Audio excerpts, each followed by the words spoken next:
this edition of Sightings, everyone loved Skipper Parker. That's why his murder was as shocking as it is mysterious. Now, a psychic may have information that can help solve this horrible crime. He knew who did it. How do sacred sites around the world help heal body and soul? I got in more trouble than anyone could ever imagine. It was called Project Blue Book, and it continues to raise more questions about UFOs than it answers. I'd hate to think that Project Blue Book was the best we could do. A controversy rages over whether computers should store the total output of the human mind. Which would leave you with an 80-year-long home video. And a look at the better angels of Andy Lakey's life.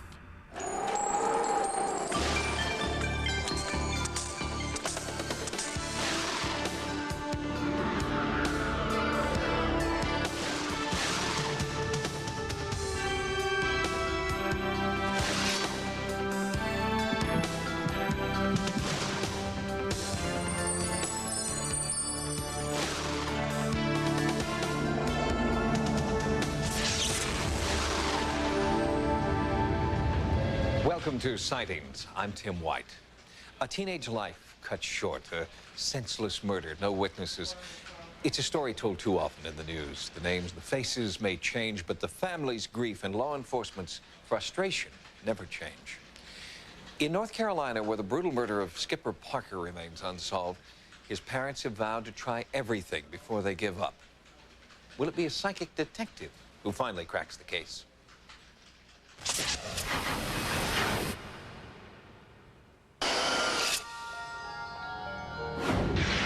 It's very clear to me. I'm experiencing it right along with the victim. It's like a movie in my head. The movie playing in Nancy Meyer's head right now is a true story. With the clarity and impact of a 70mm screen, Meyer says she is seeing only what the killers have seen. The death of Skipper Parker. You're haunted. Every moment that you live and breathe, all you can think about is how or why. How could this possibly happen to your child? You try to protect them and do everything you can to take care of that child. And then one moment, someone can just take that all away from you. The how and why still elude police. Skipper was so loved, so innocent, and his death was so random. It would appear that this young man was on the way to work. While in his truck, he was fired on by some unknown assailant. One of those projectiles struck and killed him. The truck then ran off the road, struck a tree, and came to rest. The last time that we saw Skipper was around 3 a.m. the day that he died. He was extremely happy that morning and very talkative. Did not seem to have a care in the world. Was to report to work at 4 o'clock, and he never made it. Up to now, the police have, I think, to the best of their abilities, done what they can, given with the resources that they have available to them. And it's been tough for our family because we want the answer and we want it now. We've pursued many leads that have led us nowhere, and we've pursued some leads that have given us some information, but certainly not any that has led to the identification of the suspects in the case. The case is still open, the case is still unsolved. The crime shocked everyone in Oak Ridge, North Carolina. Skipper Parker was so well liked, the feeling around town is that the murderer must be a stranger. From the first day that he was born, he came here with boundless energy. He had a real zest for life, and he made a lot of people very happy. Skipper's personality was wonderful.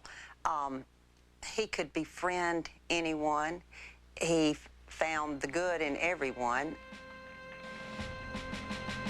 Skipper had just graduated from the Oak Ridge Military Academy, where he'd risen from the rank of private to captain in less than 2 years. He thoroughly enjoyed the regalia, and he enjoyed the camaraderie and the brotherhood of the Corps. He did very well. Greensboro, North Carolina homicide detective John Barrow had been working the Parker murder for several months before Skipper's family asked Nancy Meyer to join the investigation. They were impressed by Meyer's track record. In 20 years as a psychic detective, Meyer claims she has provided new leads in 90% of the cases she's been asked to investigate. I hope that Nancy Meyer can pick up something that they're missing. A clue, a vibration, whatever it takes to solve this crime. I've never worked with a psychic in a criminal investigation or in any way. This was first proposed by the family. My position with the family has been that if this is something they want to do and it's not interfering with the investigation, and I think it's a position of me as investigator, and the Greensboro Police Department will accommodate them any way we can. Meyer works with crime scene photos first to set the reels of her psychic projector in motion. When I work from photos with an impact like this, it's almost instantaneous. When it starts to roll, it's so strong, it's like I'm right in the middle of it. Her first psychic impression was one that Skipper's friends and family had not considered. He knew who did it. This was not random. It may look random, but he knew them. Actually, it seems like a sort of a running conflict. Money's involved. From one photograph, a psychic vision of the murder emerged. And he's looking at the driver, and there's a passenger, and there is someone in the back seat. There are 3 young men there. And he knows the driver, and he knows the person in the passenger seat. Well, all 3 of them are early 20s, 19, somewhere around. They're all about the same age. After studying the disturbing pictures for more than an hour, Meyer began to describe the killer. There's some schooling in common between the 2 of them. There's a ring on his right hand that looks like a heavy class ring. And there's something on the side other than the date. It's a symbol that looks almost like a naval symbol of some sort. And the conflict between the shooter and the victim started way back. He seems to have been very jealous of the victim, jealous of the friendliness of the victim, jealous of the victim's success with young ladies. Detective Barrow sat stone-faced on camera. He does not want to give away just how much the police know. I don't feel like this is a fully premeditated murder in the sense of he set out to kill this young man. I think he set out to scare him and lost control of himself in the process. I think she's intuitive, and I think she's perceptive. There are some perceptions, perhaps, that are similar to some information that we already have available, but the accuracy of the information provided will only be borne out based on the investigation. Meyer agreed not to reveal where the case stands now, but said the killer will be caught. I think they've got 2 very good cops on this. You got 2 bloodhounds. They're great. They'll go after it. They're going to dig and dig and dig. And Nancy Meyer was also able to reassure the Parker family that their youngest son was blameless in the brutal attack. I don't feel that the victim holds any responsibility in any way for what happened here. There are victims that put themselves in situations. This young man has done nothing wrong. He's basically a really nice kid. Catching his killer is crucial, but remembering Skipper's zest and joy for life is more important still. He was so special to me. I think anybody that ever knew him will never forget him. My world stopped that day, I can tell you. And that's, we have 3 other children, and that doesn't mean a thing. We love them just like we always did. But we have 1 less now. As the Greensboro Homicide Squad investigates the fresh leads that Nancy Meyer has given them, Sightings will try to keep you updated on their progress. Meanwhile, the search for Skipper's murderer continues. Next, the surprising healing powers of Earth's sacred sites. The sacred sites are wonderful to take the kids to because it gives them a chance to start over and turn over a new leaf.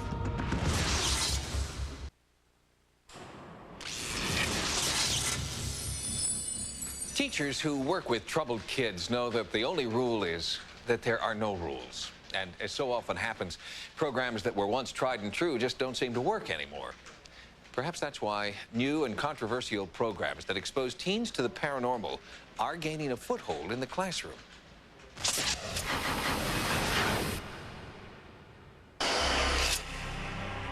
What good are ancient mystical practices in the 20th century world of chaos, conflict, and senseless violence? What can shamans or cloistered monks offer to children who aren't even safe in their own neighborhoods? Apparently, quite a lot. In Los Angeles, a foundation called Healing the Causes of Violence has brought in Tibetan monks to teach juvenile offenders meditation and the sacred ritual of sand painting. We introduced the Tibetan culture because one of the things with children like this, their view of the world is quite narrow. In fact, they don't know anything outside of their immediate neighborhood. The firewalk of ancient cultures is now reborn as a way to instill courage and self-esteem in troubled teens. The benefit of walking on fire is the very fact that they are taking more action in their lives and thus taking more control in their lives. And kids with deep emotional problems are being taken to sacred Native American sites. It is here, many of them say, that they feel peaceful for the first time. Sacred sites emit a certain amount of geo-anomaly energy that you're not going to find at other places. And those earth energy frequencies can affect our brain chemicals.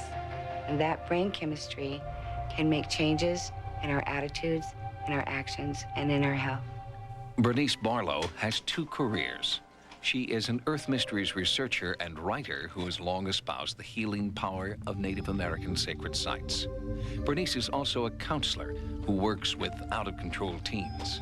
And recently, when she began combining the two into one new therapy, Bernice discovered that the results were magical. Tight-lipped, angry kids began to open up because, Bernice says, the energy flowing from sacred sites can reach into the deepest recesses of the human heart. The sacred sites are wonderful to take the kids to because it gives them a chance to start over and turn over a new leaf and kind of wash away everything that's been in the past. So take a deep breath and release hurt, anger, confusion. Whatever you want to let go of, let go of. By the time he was 11, Ronnie Pilcher had been in and out of so many schools and residential treatment centers that his mother began to fear that the next stop for Ronnie would be prison.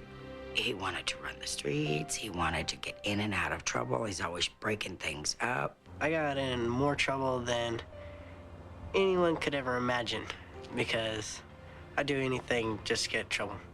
My first impressions of Ronnie were that he was out of control, that he manipulated adults, that he liked to get into fights, and that he was going to be a very difficult child to work with because he had no impulse control and he had very little respect, not only for other people, but he had very, very little respect for himself. The McKinley School for Boys in California was Ronnie's last chance, and this is where he met Bernice Barlow. She brought him to this sacred site and showed him the ancient rituals that Native Americans used to ease pain and heal themselves. Make sure all of our rocks are in perfect alignment. And when everything is in line and everything is balanced, things work much better. He found through the earth and through the medicine wheel that he could not only find identity and belonging, but that he could learn life lessons. The American medicine wheel, like the Tibetan sand mandala, is used to teach and to focus thought. The simple wheel that Ron started on just explained nature, explained creation, the women's position on Earth, the men's position on Earth, the duality and the balance. The wheel, for some of us, was a part of us. No matter what, we would be there, and it would listen to our problems. And if you had open ears and you could listen real better, it would tell you what to do about it. Ron used it as a visual. He could actually see on the ground, as the stones were placed out, where he was on the earth and what position that he was supposed to take. He works 8.5 hours. 8.5. He works 8. Dr. Jean Quinn has been a teacher and educational therapist for over 40 years. She believes Ronnie has benefited from Bernice's non-traditional approach. Bernice's program was an all-encompassing program. It included everything that children learn in school, not just taking in all of what children need to learn, but also administering to the needs that the children have missed out on. Some Earth scientists hypothesize that sacred sites emit resonant waves of electromagnetism, a kind of natural biofeedback that can calm the mind and relax the body. Bernice believes that this may be why her students can meditate, think more deeply, and speak more freely here than in a classroom. Think of all the things that you want to let go in your life. And just like leaves on a tree, just watch them float down to the earth. The Schumann resonance will eventually cause the body to slow down and get in concert with the earth resonance. And that's where the kids find control. That's where they find creativity, and that's where they find themselves. What sacred sites have done for me is getting to know my inner self instead of approaching my outer self and doing what I usually do, violence. Ronnie's progress has been phenomenal. I see the changes in Ronnie at the sacred sites. He becomes more spiritual. He is more in control. And Ron in control is a child that has a great future. A great future. And as Ronnie begins community college, his progress is being echoed by other teenagers exposed to the sacred rituals of the past. It did wonders for me in manners of respecting other people.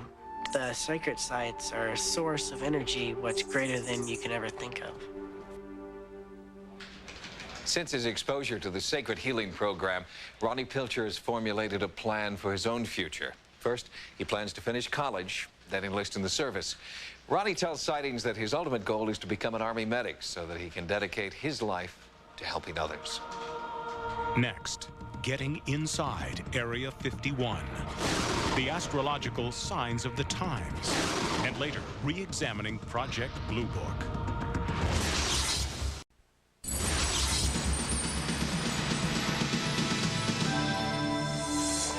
Here are some of the stories Sightings has been following in the news. It's known as Groom Lake, Dreamland, Area 51, a super-secret military installation where, many people believe, extraterrestrials are being held against their will. After years of speculation, finally, you can peek under the veil of secrecy via your computer.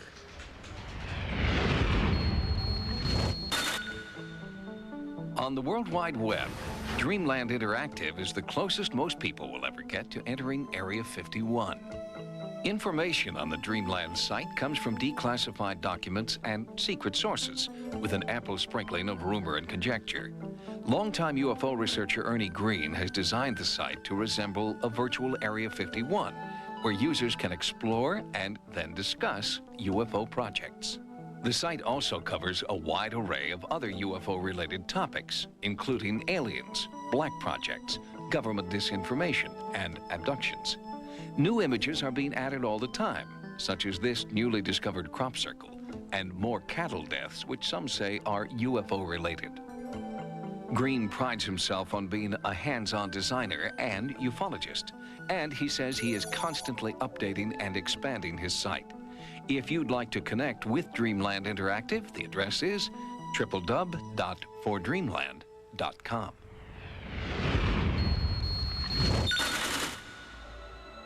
In Phoenix, Arizona, the release of a new book from world-renowned astrologer Noel Till takes prophecy and prediction in a whole new direction.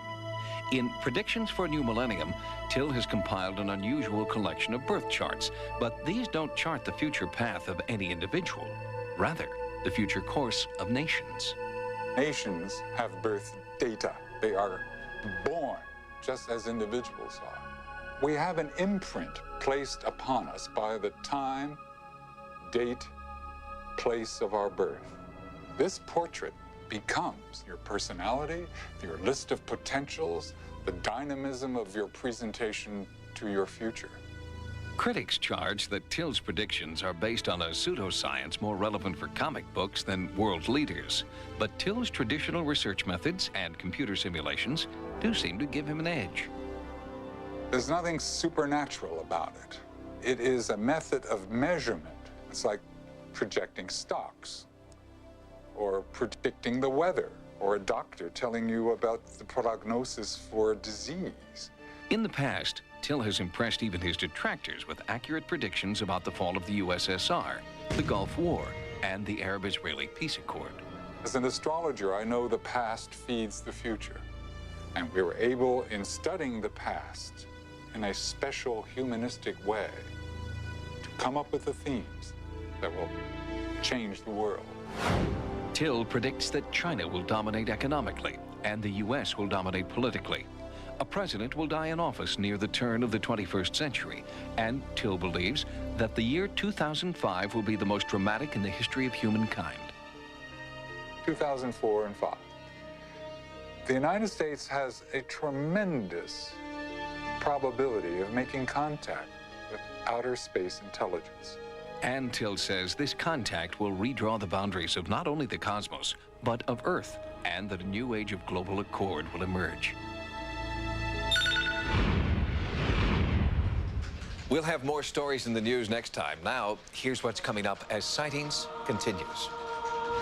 Operation Blue Book was the government's only official investigation of UFOs. I don't think they want the public to know that they don't have the answer for it. So maybe that's where this conspiracy idea comes from. Find out why it's raised more questions than it's answered.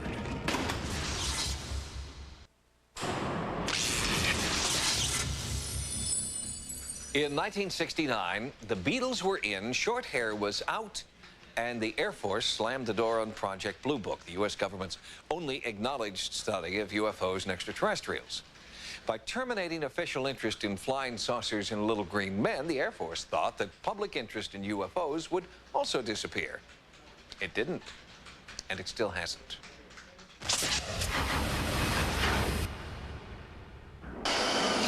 Several important milestones captured the nation's attention in 1969. Neil Armstrong stepped onto the moon. Flower power peaked at a muddy farm in upstate New York.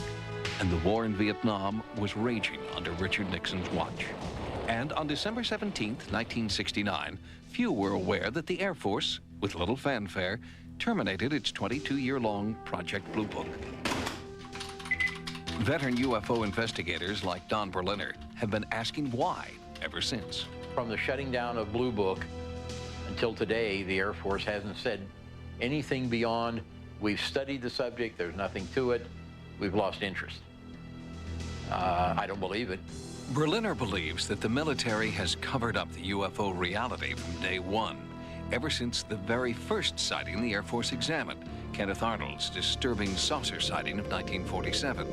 Soon after, growing concerns about national security led to the creation of Blue Book.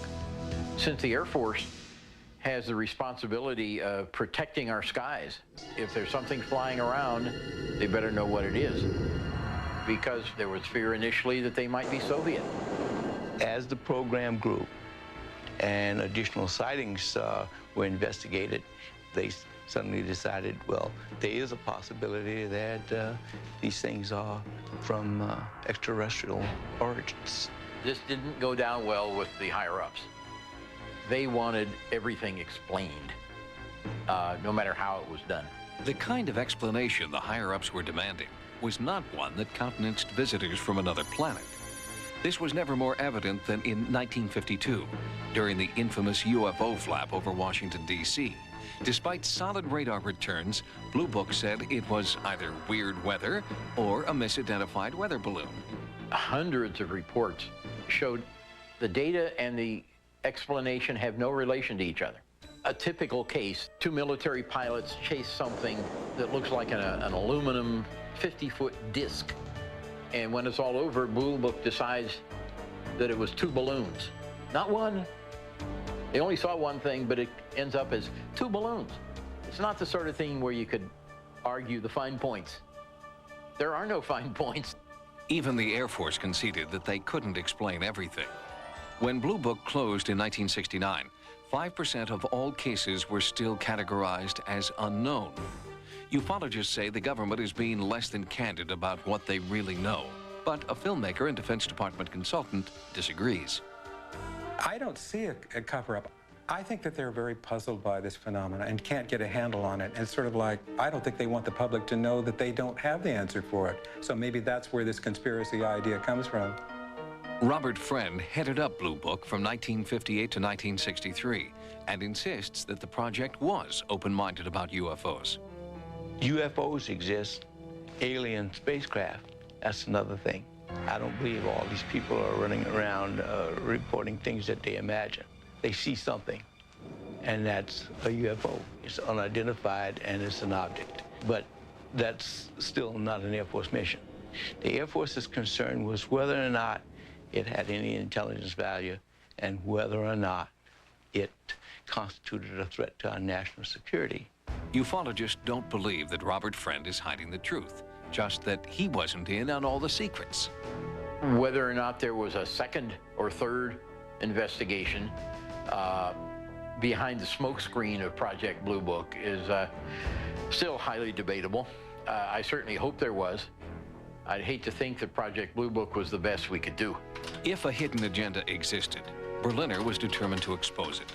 In 1974, he obtained Air Force permission to copy nearly 600 of the more than 12,000 cases in the official Blue Book files.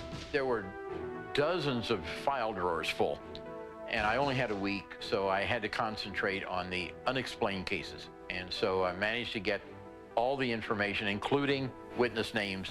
The Air Force then decided that they were afraid of suits under the Privacy Act if the names of witnesses got out.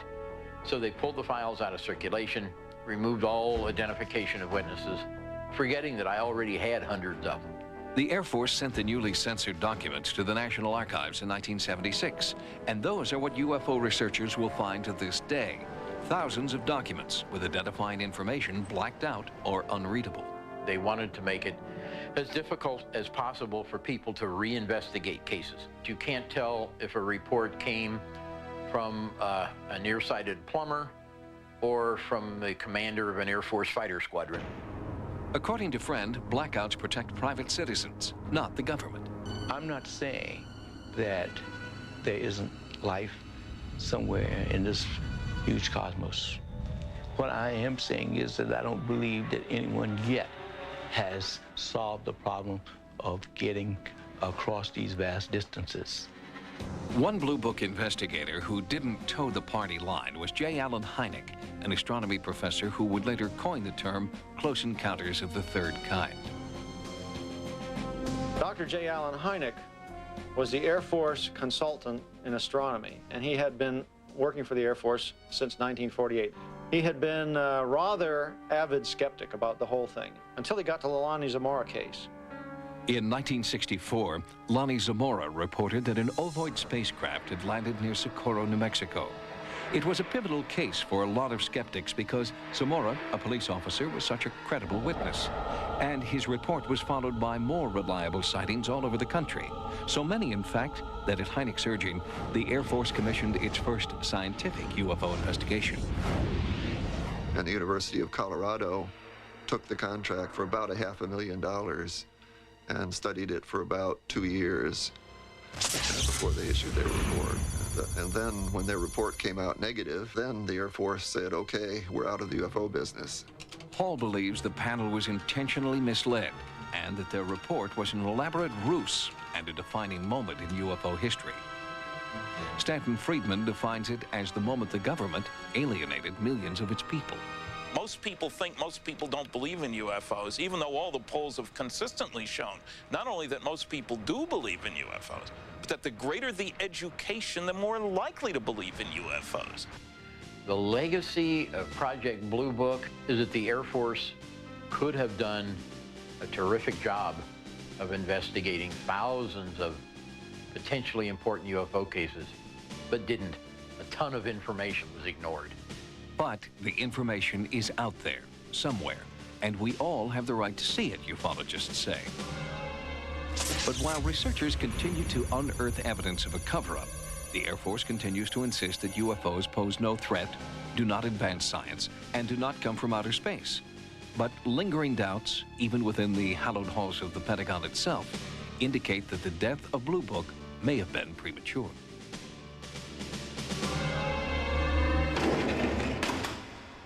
In 1969, an American citizen inquiring why Project Blue Book was dropped likely received a form letter stating, quote, "There is no evidence to indicate that further investigation of UFOs is warranted," end quote. And if you inquire about Blue Book at the Air Force today, you will receive an almost identical form letter. Next, how computer science will make it possible to store a life in cyberspace. We're not talking about recording consciousness, we're talking about television.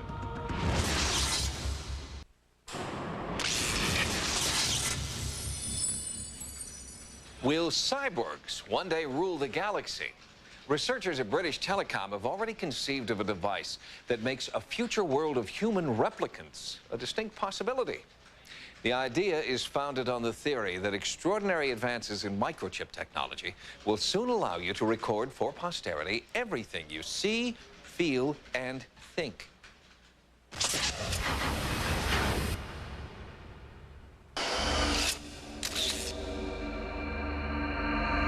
At birth, it was implanted. Now, at death, it is being impounded. Doctors are removing something from this man's brain that contains a recording of every moment of his life. It's installed in a computer, and now that computer, controlled by the human brain, will live on forever. This is not a science fiction movie. It is the future. A microchip capable of storing your consciousness. It's been dubbed the soul catcher, and futurists predict that the technology may be ready within the next 30 years.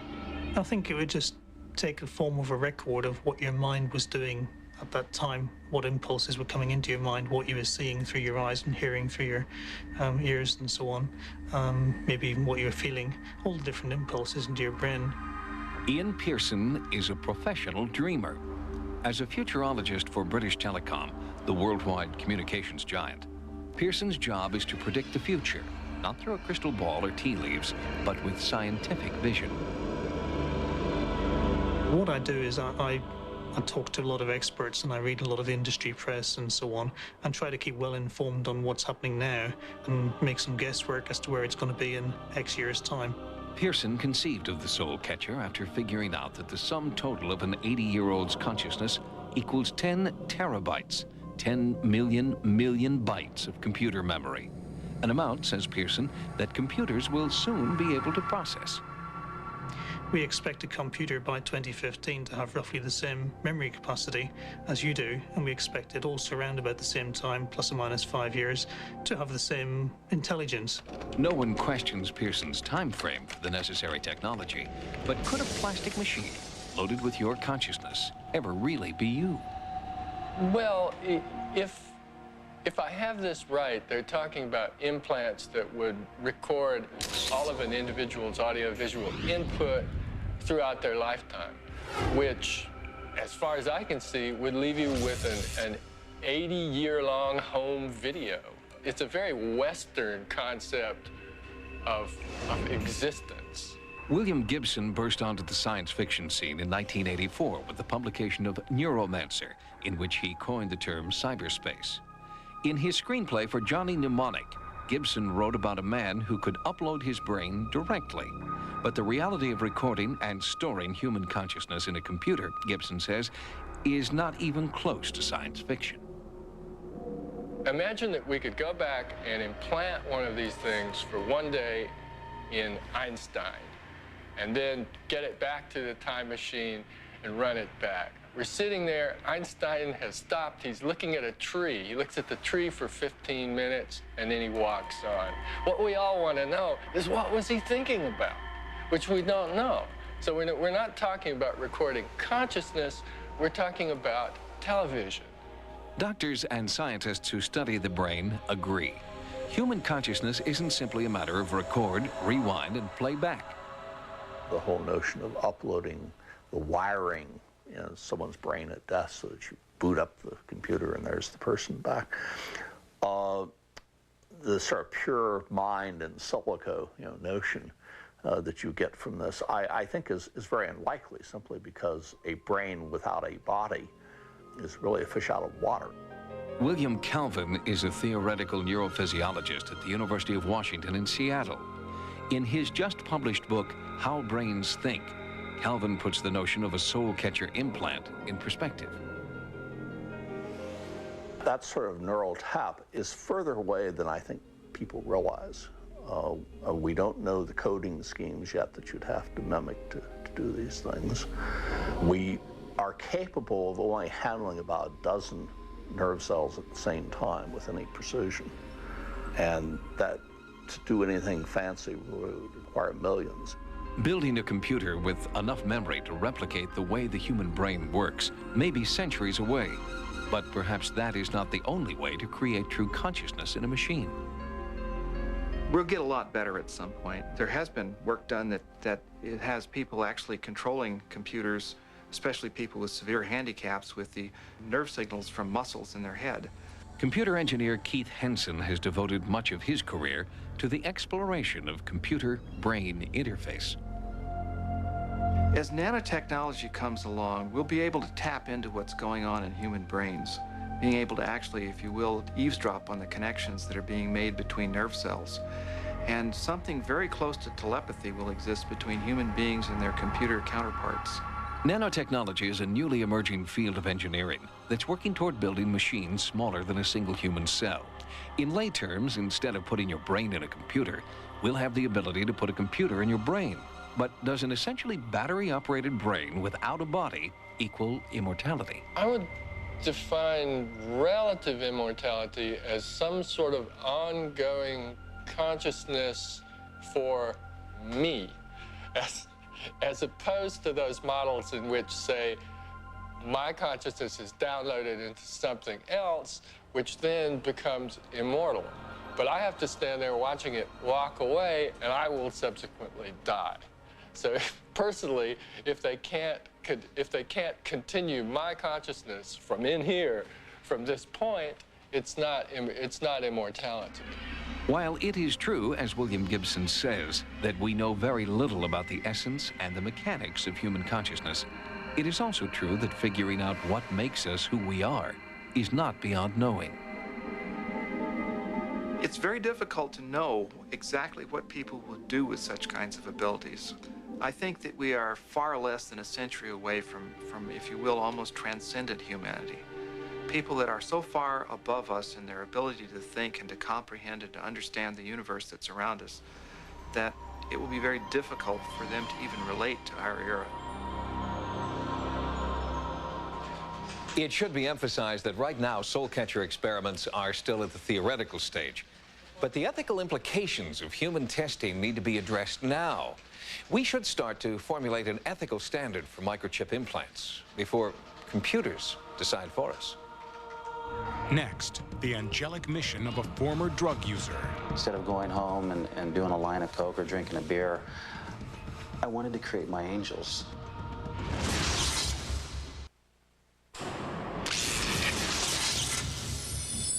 On a past edition of Sightings, we introduced you to Andy Lakey. He's an artist and philosopher who's driven by a mysterious desire to paint 2,000 angel pictures by the year 2000. A visit with Andy today finds him still in his studio, but also on the streets, helping kids stay off drugs.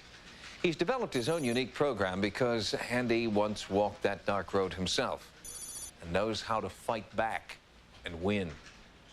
Would you like the painting? Yeah. When artist Andy Lakey was a boy this age, he wasn't creative, compassionate, or even really here at all. He was a drug addict. My next door neighbor was my 7th grade buddy. His brother was a high school drug dealer. So I used to dabble in smoking a little pot back then. That continued into my adult life. Andy thought he was just a dabbler, that he could stop anytime he wanted. But a brush with death in 1986 proved him wrong. That night, we were freebasing coke and snorting a little coke. I felt my body shutting down, and in the party, I wanted to get out of the party. I felt paranoid, I felt embarrassed. I felt like if I was going to die, I wanted to die alone. I got down to my apartment, I literally fell into my apartment, and all I knew is I wanted to get near water. So I crawled to the shower, I crawled into the shower, turned the cold water on. My clothes were still on, and I remember the water going all over my face and going down the back of my neck. And I started to pray to God for the first time since I was 8 years old that if He'd let me live, not only would I quit doing drugs, it's easy to say that at that moment, but I'd do something to help mankind. and a twirling sensation almost instantly started to happen. The best way to describe it is like a mini tornado. And there were 7 figures on the bottom around my feet. These 7 figures turned into one and they put their arms around me. The figures looked like there was 2 arms or stubs that were sticking out with a head that was elevated above the body with just a very narrow, smooth torso. Andy had overdosed and ended up in the hospital. It was the beginning of a new and drug-free life. Andy gives a lot of the credit to the amorphous figures who appeared to him near death. They're called Lakey's Angels and have become the inspiration for Andy's life work, the subject of his art. Instead of going home and doing a line of Coke or drinking a beer, I wanted to create my angels. First, they were doodles, then sketches. Then, in 1989, Andy Lakey walked out on a lucrative career to devote his full time to celebrating his angels through paint and canvas. Soon, the figures that changed Andy's life were reaching out and healing others, like Matthew, who, after the Northridge earthquake of 1994, developed a serious condition requiring surgery. The night before my surgery, there was a special on Andy's artwork and stories about other angels. And when I walked off of the elevator for my surgery, there in front of me was a picture of Andy's. As I touched it and felt it, I felt relaxed and I felt like I had an inner peace in me. I wasn't as scared about my surgery, and I felt like somebody was telling me that everything is gonna be okay and not to be scared. Matthew was not the only member of his family to be transformed by Lakey's Angels. His mother and brother felt the power of the paintings too. Just feeling those angels, you can feel the power that comes from them, the calmness, the serenity. I believe in angels. I've always believed in them, but the Northridge earthquake, I got so scared I went into my mom's room, and my brother bought me one of Andy's paintings, and it makes me less nervous about the earthquake, and I'm not as scared anymore.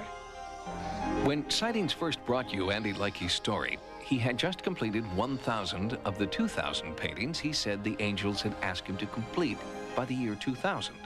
Since then, he has completed 650 more. And just recently, Andy initiated a program to ensure that many of his last angel pieces will make a real difference in the world. Well, if children out there send me a letter, if they're 18 years old or under, in the letter, if they write that they promise they won't do drugs or smoke cigarettes, at least till they're out of high school, I'll send them an original drawing or a painting or a sketch, something originally created by me from my studio. The response to Andy's offer has been overwhelming. I've received thousands of letters from kids from all over America, and it's really exciting when you look at a 9-year-old or a 10-year-old or an 18-year-old saying, Andy, or dear Mr. Lakey, I promise I will never do drugs, drink alcohol, smoke cigarettes, or do anything bad like that. I'm 11 years old, and I want to live until I'm 100. I have always believed in angels. Love, Ashley. So if I can get kids to focus in on their schools and not doing drugs, it makes me feel that, you know, what I went through is well worth it. Andy continues to share his story and his artwork with the world, especially the children who've been touched by Lakey's Angels. He's released an autobiography titled Andy Lakey, Art, Angels, and Miracles.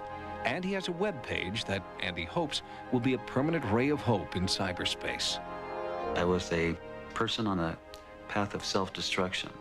But today I'm able to focus, and because of my experiences, know that anything is possible in this world. Andy Lakey enthusiastically encourages anyone interested in his program to contact him directly. If you're interested, you can reach Andy via the internet. His address is www.lakeyart.com. If you've had a paranormal experience, please write to us at Sightings. Sightings can also be contacted at America Online at keyword Sightings. Download images, sounds, and QuickTime clips from Sightings episodes. On the internet, access information about sightings and the paranormal at sci-fi.com/sightings. Until next time, remember, no mystery is closed to an open mind. For Sightings, I'm Tim White.